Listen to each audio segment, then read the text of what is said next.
سأكتب عنك الكثير الكثير، جمالك باق وعمري قصير، فحسن يخلد عبر العصور بشعر بنثر بعشق جدير.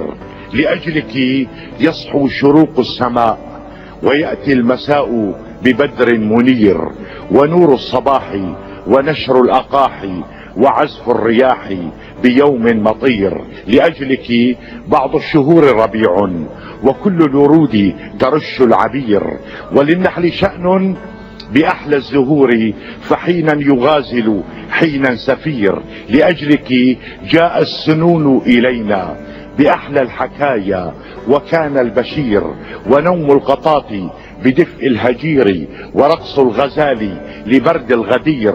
لأجلك هذا ودعك لماذا، فأنت كثير وهذا يسير. إليك انتهيت فأدركت أني ببدء انتهائي بدأت المسير، عوالم فيك بغير حدود وصبري مديد وطرفي حسير، ففوق التصور أنت افتتان، عيون ولون وثغر مثير، وفي كل يوم تصيرين أحلى وفي كل يوم عذابي مرير. جعلت فداك إلى ما بقائي بقلب يجرجر جنحا كسير.